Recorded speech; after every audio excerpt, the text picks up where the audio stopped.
ಶಿಗೆರು ಇಶಿಬಾ ಅವರು ಯಾವ ದೇಶದ ಪ್ರಧಾನಿಯಾಗಿದ್ದಾರೆ? ಇದಕ್ಕೆ ಸರಿಯಾದ ಉತ್ತರ ಆಪ್ಷನ್ಸ್ 4 ಜಪಾನ್ ದೇಶ ನೋಡಿ. ಜಪಾನ್ ದೇಶದ ಪ್ರಧಾನಮಂತ್ರಿ ಆಗಿದ್ದಂಥ ಶಿಗೆರು ಇಶಿಬಾ ಅವರು ಇತ್ತೀಚೆಗೆ ರಾಜೀನಾಮೆಯನ್ನು ನೀಡಿದ್ದಾರೆ. ಪ್ರಧಾನಿ ಹುದ್ದೆಯಿಂದ ರಾಜೀನಾಮೆಯನ್ನು ನೀಡಿದ್ದಾರೆ ನೋಡಿ. ನ್ಯೂಸಲ್ಲಿ ಕೊಟ್ಟಿತ್ತು. ರಾಜೀನಾಮೆಗೆ ಮುಂದಾದ ಜಪಾನ್ ದೇಶದ ಪ್ರಧಾನಿ ಶಿಗೆರು ಇಶಿಬಾ. ಇದರ ಬಗ್ಗೆ ಸ್ವಲ್ಪ ಮಾಹಿತಿ ನೋಡೋದಾದರೆ, ಜಪಾನ್ನ ಪ್ರಧಾನಿಯಾಗಿರುವಂಥ ಶಿಗೆರು ಇಶಿಬಾ ಅವರು ಜಪಾನಿನ ಪ್ರಧಾನಿ ಹುದ್ದೆಯಿಂದ ರಾಜೀನಾಮೆ ನೀಡುವುದಾಗಿ ಘೋಷಣೆ ಮಾಡಿದ್ದಾರೆ. ಅಧಿಕಾರಕ್ಕೇರಿದ 1 ವರ್ಷ ಪೂರೈಸುವುದಕ್ಕಿಂತ ಮುಂಚಿತವಾಗಿಯೇ ಸಂಸತ್ತಿನ ಉಭಯ ಸದನಗಳಲ್ಲಿ ಅವರು ಬಹುಮತವನ್ನು ಕಳೆದುಕೊಂಡಿದ್ದಾರೆ. ಈ ಮೂಲಕ ಏನಪ್ಪ ಅಂತಂದರೆ ಅವರು ಬಹುಮತ ಕಳೆದುಕೊಂಡೇಶಿಂದ ಜಪಾನ್ ದೇಶದ ಒಂದು ಪ್ರಧಾನಿ ಹುದ್ದೆಯಿಂದ ಕೆಳಗಿಳಿದಿದ್ದಾರೆ ನೋಡಿ. ಯಾರು? ಶಿಗೆರು ಇಶಿಬಾ ಅವರು. ಮುಂದಿನ ಒಂದು ಪ್ರಶ್ನೆ ಹೋಗೋಣ.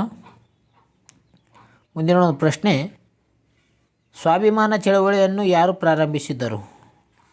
ಈ ಒಂದು ಸ್ವಾಭಿಮಾನ ಚಳವಳಿಯನ್ನು ಪ್ರಾರಂಭಿಸಿದಂದು ಯಾರಂತ ಪ್ರಶ್ನೆ ಕೇಳಿದ್ದಾರೆ. ಇದು ಸರಿಯಾದ ಉತ್ತರ ಆಪ್ಷನ್ಸ್ 3 ನೋಡಿ. C, E V. ರಾಮಸ್ವಾಮಿ.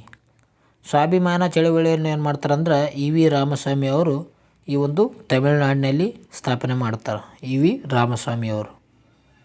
ಇದರ ಬಗ್ಗೆ ಮಾಹಿತಿ ನೋಡೋಣ ಬನ್ನಿ. ಸ್ವಾಭಿಮಾನ ಚಳವಳಿ 100 ವರ್ಷಗಳು ಪೂರ್ಣಗೊಂಡಿವೆ. ಅಂದರೆ ಈ ಒಂದು ಸ್ವಾಭಿಮಾನ ಚಳವಳಿ ನಡೆದಂಥ ವರ್ಷ ಎಷ್ಟಾಗಿದೆ ಅಂದರೆ 100 ವರ್ಷ ಆಗಿದೆ ನೋಡಿ. ಈ ಒಂದು ಸ್ವಾಭಿಮಾನ ಚಳವಳಿ ನಡೆದು ಇದನ್ನು 1925ರಲ್ಲಿ ತಮಿಳುನಾಡಿನಲ್ಲಿ ಸಾಮಾನ್ಯವಾಗಿ ಪೆರಿಯಾರ್ ಎಂದು ಕರೆಯಲ್ಪಡುವ ಇ.ವಿ.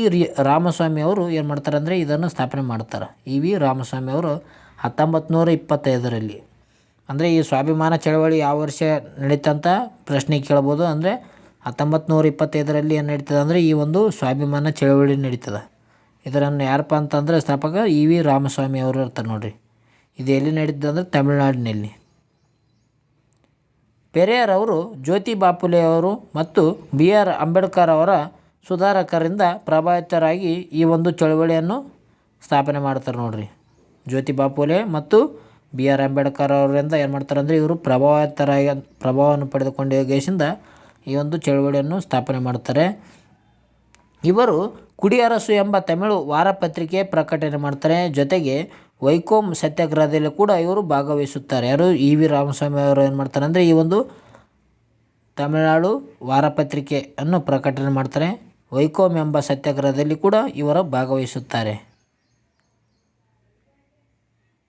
ಈ ಒಂದು ಚಳವಳಿಯ ಒಂದು ಮುಖ್ಯ ಉದ್ದೇಶ ಏನಾಗಿತ್ತು ಅಂತ ನೋಡೋದಾದರೆ ಜಾತಿ ವ್ಯವಸ್ಥೆ ನಿರ್ಮೂಲನೆ ಮಾಡೋದು. ಅಂದರೆ ಆಗಿನ ಕಾಲದಲ್ಲಿ ನಡೆದಂಥ ಒಂದು ಜಾತಿ ವ್ಯವಸ್ಥೆಯನ್ನು ನಿರ್ಮೂಲನೆ ಮಾಡೋದು ಈ ಒಂದು ಚಳವಳಿಯ ಉದ್ದೇಶವಾಗಿದೆ. ಜೊತೆಗೆ ಸಾಮೂಹಿಕ ಜನರಲ್ಲಿ ಏನಪ್ಪ ಅಂತಂದರೆ ಹಲವಾರು ತಾರ್ಕಿಕ ಚಿಂತನೆಗಳನ್ನು ಪ್ರೋತ್ಸಾಹಿಸುವುದು ಕೂಡ ಇದರ ಒಂದು ಉದ್ದೇಶವಾಗಿರ್ತದೆ.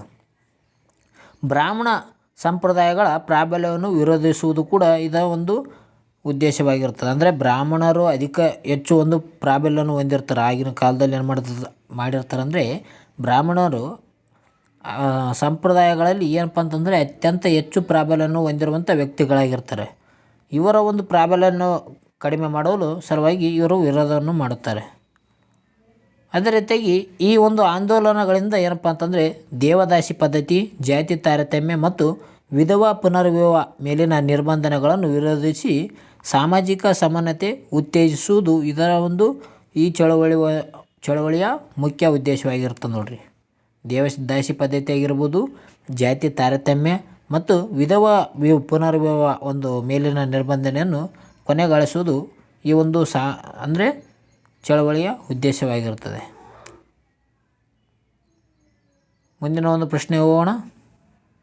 ಮುಂದಿನ ಒಂದು ಪ್ರಶ್ನೆ, ಅಂತಾರಾಷ್ಟ್ರೀಯ ಮಟ್ಟದ ಪ್ರತಿಷ್ಠಿತ ವೆನಿಸ್ ಪ್ರಶಸ್ತಿ ಮುಡಿಗೇರಿಸಿಕೊಂಡ ಮೊದಲ ಭಾರತೀಯ ನಿರ್ದೇಶಕಿ ಯಾರು? ವೆನಿಸ್ ಪ್ರಶಸ್ತಿ ಇತ್ತೀಚೆಗೆ ಏನಪ್ಪ ಅಂತಂದರೆ ಈ ಒಂದು ವೆನಿಸ್ ಪ್ರಶಸ್ತಿಯನ್ನು ನೀಡಲಾಯಿತು. ಅದನ್ನು ಪಡೆದುಕೊಂಡಂಥ ಒಂದು ಭಾರತದ ಮೊದಲ ನಿರ್ದೇಶಕಿ ಯಾರಂತ ಪ್ರಶ್ನೆ ಕೇಳಿದ್ದಾರೆ. ಸರಿಯಾದ ಉತ್ತರ ಅನುಪರ್ಣಾ ರಾಯ್. ಅನುಪರ್ಣಾ ರಾಯ್ ಅವರು ಏನಪ್ಪ ಅಂತಂದರೆ ಇತ್ತೀಚೆಗೆ ಈ ಒಂದು ವೆನಿಸ್ ಪ್ರಶಸ್ತಿಯನ್ನು ಪಡೆದುಕೊಂಡಿರುವಂಥ ಭಾರತದ ಮೊದಲ ನಿರ್ದೇಶಕಿ ಆಗಿದ್ದಾರೆ ನೋಡಿ ಇವರು ಅನುಪರ್ಣಾ ರಾಯ್ ಅವರು. ಇದರ ಬಗ್ಗೆ ಮಾಹಿತಿ ನೋಡೋಣ.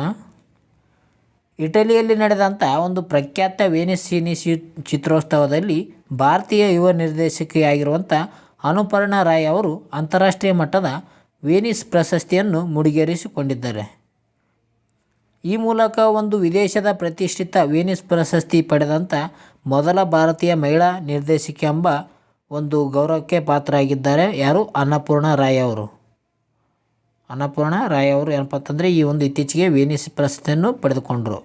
ಇದು ಒಂದು ಕಾರ್ಯಕ್ರಮ ಎಲ್ಲಿ ನಡೀತು ಅಂದರೆ ಇಟಲಿ ದೇಶದಲ್ಲಿ ನಡೀತು ನೋಡ್ರಿ, ವೆನಿಸ್ ಸಿನಿ ಚಿತ್ರೋತ್ಸವದಲ್ಲಿ. ಎಲ್ಲಿ? ಇಟಲಿ ದೇಶದಾಗ ನಡೆಯಿತು. ಅನುಪರ್ಣಾ ರಾಯ್ ಅವರು ನಿರ್ದೇಶನದ ಸಾಂಗ್ ಆಫ್ ಫಾರ್ಗೆಟರ್ ಟ್ರೇಸ್ ಚಿತ್ರಕ್ಕೆ ಈ ಪ್ರಶಸ್ತಿಯನ್ನು ಲಭಿಸಿದೆ.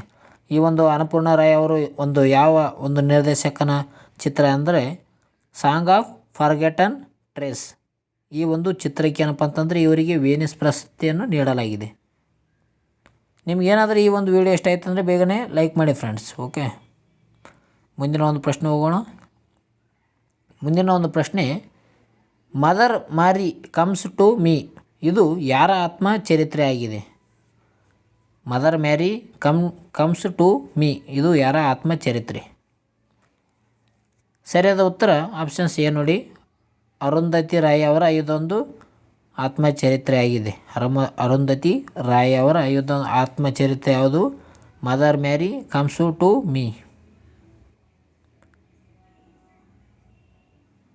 ಇದರ ಬಗ್ಗೆ ನೋಡೋದಾದರೆ ಇತ್ತೀಚೆಗೆ ಕೊಚ್ಚಿಯಲ್ಲಿ ಅರುಂಧತಿ ರಾಯ್ ಅವರ mother of Mary comes to me ಆತ್ಮಚರಿತ್ರೆಯನ್ನು ಬಿಡುಗಡೆ ಮಾಡಲಾಯಿತು. ಇಲ್ಲಿ ಕೊಚ್ಚಿಯಲ್ಲಿ ಏನು ಮಾಡಿದ್ದಾರೆ ಅಂದರೆ ಇತ್ತೀಚೆಗೆ ಅರುಂಧತಿ ರಾಯ್ ಅವರ ಆತ್ಮಚರಿತ್ರೆ ಆಗಿರುವಂಥ mother Mary comes to me ಇದನ್ನು ಚರಿತ್ರೆಯನ್ನು ಬಿಡುಗಡೆ ಮಾಡಿದ್ದಾರೆ ಕೊಚ್ಚಿಯಲ್ಲಿ. ಈಗ ನಾವು ಅರುಂಧತಿ ರಾಯ್ ಬಗ್ಗೆ ಸ್ವಲ್ಪ ಮಾಹಿತಿಯನ್ನು ಪಡೆದುಕೊಳ್ಳೋಣ. ಅರುಂಧತಿ ರಾಯ್ ಅವರು ಇವರೇನಪ್ಪ ಅಂತಂದರೆ ಒಬ್ಬ ಪ್ರಖ್ಯಾತ ಭಾರತೀಯ ಲೇಖಕಿಯಾಗಿದ್ದಾರೆ. ಒಂದು ಲೈನಲ್ಲಿ ಕೇಳ್ಬೋದು, ಅರುಂಧತಿ ರಾಯ್ ಅವರು ಡ್ಯಾಶ್ ಅಥವಾ ಅರುಂಧತಿ ರಾಯ್ ಅವರು ವಂದಿಸಿ ಬರೆದಲ್ಲಿ ಕೂಡ ಕೇಳ್ಬೋದು. ಅರುಂಧತಿ ರಾಯ್ ಯಾರಂದರೆ ಇವರೊಬ್ಬರು ಲೇಖಕಿಯಾಗಿದ್ದಾರೆ ನೋಡಿ. 1997ರಲ್ಲಿ the god of small thing ಎಂಬ ಕಾದಂಬರಿಗೆ ಬೂಕರ್ ಪ್ರಶಸ್ತಿಯನ್ನು ಗೆದ್ದುಕೊಂಡಿದ್ದಾರೆ. ಇದು ಹಲವಾರು ಒಂದು ಪರೀಕ್ಷೆಗಳಲ್ಲಿ ಕೇಳಿರುವಂಥ ಪ್ರಶ್ನೆ ಇದೆ ನೋಡಿ. ಅರುಂಧತಿ ರಾಯ್ಗೆ ಬೂಕರ್ ಪ್ರಶಸ್ತಿಯನ್ನು ಪಡೆದುಕೊಂಡಂಥ ಒಂದು ಕಾದಂಬರಿ ಯಾವುದಂದರೆ the god of small thing. ಇದು ಯಾವಾಗ? 1997ರಲ್ಲಿ ಈ ಒಂದು ಬೂಕರ್ ಪ್ರಶಸ್ತಿ ನೀಡಲಾಗಿದೆ ಅರುಂಧತಿ ರಾಯ್ ಅವರಿಗೆ. ಪರಿಸರ ಮತ್ತು ಮಾನವನ ಹಕ್ಕುಗಳ ಹೋರಾಟಗಳಲ್ಲಿ ತೊಡಗಿಸಿಕೊಂಡಿರುವ ರಾಜಕೀಯ ಕಾರ್ಯಕರ್ತೆಯು ಇವರು ಆಗಿದ್ದಾರೆ. ಇವರು ಒಂದೊಬ್ಬರು ಏನಪ್ಪ ಅಂತಂದರೆ ರಾಜಕೀಯ ಕಾರ್ಯಕರ್ತೆಯು ಕೂಡ ಆಗಿದ್ದಾರೆ ನೋಡಿ ಅರುಂಧತಿ ರಾಯ್ ಅವರು. 2024ನೇ ಸಾಲಿನ ಪೆನ್ ಪ್ರಿಂಟರ್ ಪ್ರಶಸ್ತಿ ಕೂಡ ಗೆದ್ದುಕೊಂಡಿದ್ದಾರೆ. 2024ನೇ ಸಾಲಿನ ಪೆನ್ ಪ್ರಿಂಟರ್ ಪ್ರಶಸ್ತಿ ಯಾರು ಪಡೆದುಕೊಂಡಿದ್ದಾರೆ? ಅರುಂಧತಿ ರಾಯ್ ಅವರು ಪಡೆದುಕೊಂಡಿದ್ದಾರೆ ನೋಡಿ. ಇದು ಇಂಪಾರ್ಟೆಂಟ್ ಆಗ್ತದೆ. ಮುಂದಿನ ಒಂದು ಪ್ರಶ್ನೆ ಹೋಗೋಣ. ಮುಂದಿನ ಒಂದು ಪ್ರಶ್ನೆ, ಇತ್ತೀಚೆಗೆ ವಿಶ್ವ ಆರ್ಚರಿ ಚಾಂಪಿಯನ್ಶಿಪ್ ಯಾವ ದೇಶದಲ್ಲಿ ಜರುಗಿತು? ವಿಶ್ವ ಆರ್ಚರಿ ಚಾಂಪಿಯನ್ಶಿಪ್ ಇದು ನಡೆದಂಥ ಒಂದು ಸ್ಥಳ ಯಾವುದು ಅಂತ ಕೇಳಿದ್ದಾರೆ.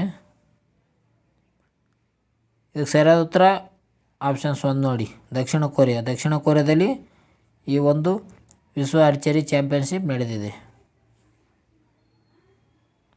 ಇದರ ಬಗ್ಗೆ ಮಾಹಿತಿ ನೋಡೋದಾದರೆ ದಕ್ಷಿಣ ಕೊರಿಯಾದ ಗ್ವಾಂಗ್ಜೂನಲ್ಲಿ ನಡೆದಂಥ ವಿಶ್ವ ಆರ್ಚರಿ ಚಾಂಪಿಯನ್ಶಿಪ್ನಲ್ಲಿ ಕಾಂಪೌಂಡ್ ಆರ್ಚರಿ ತಂಡ ಏನು ಮಾಡಿದೆ ಅಂದರೆ ಮೊಟ್ಟ ಮೊದಲ ಬಾರಿಗೆ ಚೊಚ್ಚಲ ಚಿನ್ನವನ್ನು ಗೆದ್ದುಕೊಂಡಿದೆ. ಯಾವುದು? ಕಾಂಪೌಂಡ್ ಆರ್ಚರಿ ತಂಡ. ಚಾರಿತ್ರಿಕ ಸಾಧನೆ ಮೆರೆದಂತಾಗಿದೆ ಇದರಿಂದ. ಆದರೆ ಏನಪ್ಪ ಅಂತಂದರೆ ಮಹಿಳಾ ತಂಡವು 8 ವರ್ಷಗಳಲ್ಲಿ ಇದೇ ಮೊದಲ ಬಾರಿಗೆ ಪದಕವನ್ನು ಗೆಲ್ಲಲು ವಿಫಲವಾಗಿದೆ. 8 ವರ್ಷಗಳಾದ ನಂತರ ಏನಪ್ಪ ಅಂತಂದರೆ ಪದಕವನ್ನು ಗೆಲ್ಲಲು ವಿಫಲವಾಗಿದೆ ನೋಡಿ. ಯಾವುದು? ಮಹಿಳೆಯರ ತಂಡ. ಕಾಂಪೌಂಡ್ ಆರ್ಚರಿ ತಂಡ ಏನು ಮಾಡಿದ್ದಾರೆ ಅಂದರೆ ಚೊಚ್ಚಲ ಬಾರಿಗೆ ಚಿನ್ನದ ಪದಕವನ್ನು ಗೆದ್ದುಕೊಂಡಿದೆ. ಆದರೆ ಮಹಿಳಾ ತಂಡ 8 ವರ್ಷಗಳಲ್ಲಿ ಇದೇ ಮೊದಲ ಬಾರಿಗೆ ಅಂದರೆ ಮೊದಲ ಬಾರಿಗೆ ಇದೇ ಬಾರಿಗೆ ಗೆಲ್ಲಲು ವಿಫಲವಾಗಿದೆ. 8 ವರ್ಷ ಗೆದ್ದಿದೆ, ಆದರೆ ಈ ಸಲ ಮಿಸ್ ಆಗಿದೆ. ಪುರುಷರ ತಂಡವು ಫೈನಲ್ನಲ್ಲಿ ಫ್ರಾನ್ಸ್ನ ಅನ್ನು ಮಣಿಸಿ ಗೆಲುವು ಸಾಧಿಸಿಕೊಂಡಿದೆ. ಅಂದರೆ ರನ್ನರ್ ಅಪ್ ಆದ ತಂಡ ಯಾವುದು ಅಂದರೆ ಫ್ರಾನ್ಸ್ ದೇಶ ನೋಡಿ. ಓಕೆ, ಈ ಒಂದು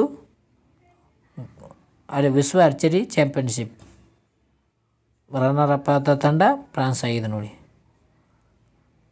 ಓಕೆ ಫ್ರೆಂಡ್ಸ್, ಇವತ್ತಿನ ಒಂದು ವೀಡಿಯೋನ ಇಲ್ಲಿಗೆ ಮುಕ್ತಾಯ ಮಾಡೋಣ. ನಿಮಗೇನಾದರೂ ಈ ಒಂದು ವೀಡಿಯೋ ಇಷ್ಟ ಆಯಿತು ಅಂದರೆ ಬೇಗ ನಮ್ಮ ಚಾನಲ್ಗೆ ಸಬ್ಸ್ಕ್ರೈಬ್ ಮಾಡಿಕೊಳ್ಳಿ. ಜೊತೆಗೆ ಈ ಒಂದು ವೀಡಿಯೋ ನಿಮಗೆ ಉಪಯುಕ್ತವಾಗಿತ್ತು ಅಂತ ಅಂದರೆ ಒಂದು ಲೈಕ್ ಬಟನ್ನ ಪ್ರೆಸ್ ಮಾಡಿ. ಇದೇ ರೀತಿಯಾಗಿ ನಾವು ದಿನನಿತ್ಯ ನ್ಯೂಸನ್ನು ತರ್ತೀವಿ, ನೋಡಿಕೊಳ್ಳಿ ಫ್ರೆಂಡ್ಸ್. ಓಕೆ ಫ್ರೆಂಡ್ಸ್, ಎಲ್ಲರಿಗೂ ಬಾಯ್, ಟೇಕ್ ಕೇರ್.